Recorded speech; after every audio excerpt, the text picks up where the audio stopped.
Hello and welcome. Well, the bidding war for Fortis Healthcare continues, and as we get more and more revisions and updates from the players who are interested in a stake in Fortis Healthcare, well, there's a little more confusion coming in because of so many terms and conditions. So to help us through, get some more clarity with respect to all these bids and who's in the forefront, let's go through some of these numbers once again. Yatin, thanks for joining us, and let's just start with the number of bids that we have right now, and what are the updates and revisions that we have right now? Well, we have 5 bids coming in so far for Fortis, which are basically unsolicited. We have Manipal, which has come out with an offer. Of course, the revised offer talks about a 2,100 crore infusion via the preferential issue route. Of course, this will happen at a price of 160 rupees per share, which translates into a rough valuation of nearly 8,350 odd crores for the entire Fortis Healthcare entity. Of course, they also talk about a rights issue and debt infusion moving forward. As and when the requirement for capital arises, this will be largely to do with the fact for the RST buyout and as well as the various debt obligations of the company. Also, they talk about buying out private equity fund stake in SRL Laboratories, which the Manipal TPG combined will buy as per the current arrangements. Second is the offer coming in from Hero and Munjal, which is basically the Munjal family and the Burman family. They talk about a 1,800 crore fund infusion via mix of preferential equity shares as well as preferential warrants. Of course, the preferential equity shares happen at a price of 167, whereas the warrant issue happens at a much higher price, which is 176 rupees per share. So in all terms, the warrants issue and the preferential issue is at a premium to what Manipal is willing to pay. Also, this will ensure that an upfront investment of 1,050 crore happens. For this, they want board representation, and also they talk about divesting SRL Laboratories, and the funds that they raise via the SRL Labs stake sale would be used for funding the buyout of RST assets, which is basically the Southeast Asian Investment Trust or the Hospital Trust.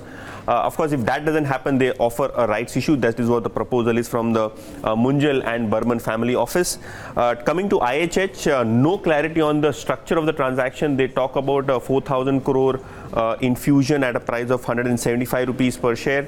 So, silent on how much will be the quantum of the funds, what phases it will come in, what is the SRL, stake sale, or how will they handle SRL is something that they have not spoken about. Of course, the entire transaction is subject to due diligence. Radiant, they want to buy out the Mulund Hospital, and that is only binding in nature. 1,200 crores is the enterprise value, of which Fortis can probably garner 650 odd crores immediately. Of course, they want the demerger of the hospital business and the diagnostics business, which is SRL, and they talk about a 26% open offer, which they are willing to give when it comes to the hospitals business as 126 rupees per share. So this is only about the hospital business, what Radiant talks about, which is backed by private equity player KKR. And finally, we have Fosun, a Chinese player in the healthcare segment. They talk about a primary infusion at a price of 156 rupees per share. Total investment, what they talk about, is 2,300 crores.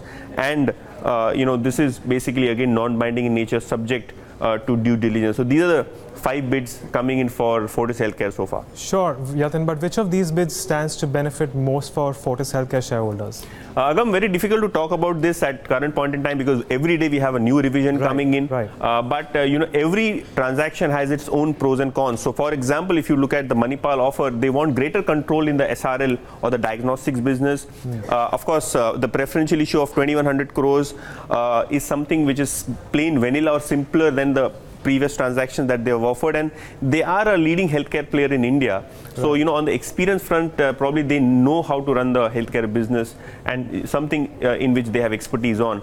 Talking about the, Munjal Burman family office offer, they want 3 board seats. So, upfront they want board representation.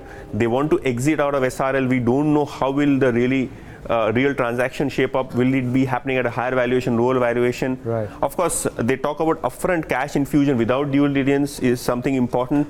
Rights issue to buyout RHT is something which will take care about the dilution concerns, but they don't have experience in running healthcare businesses in India. So Right. that is probably one drawback. IHH clearly silent on SRL and RHT buyout.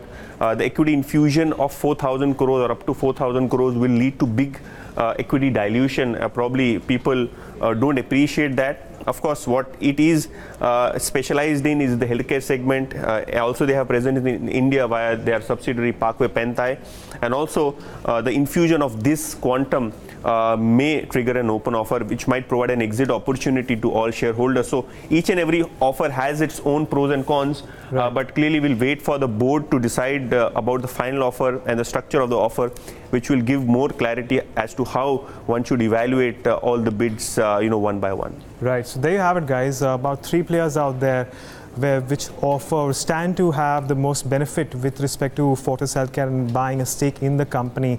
But this is all that we have so far. Of course, we will have to wait and watch whether or not there will be more revisions and updates. And that has been the trend so far over the past few weeks. And of course, Yatin, Mota and I will keep bringing you more of those details. But for now, this is all that we have.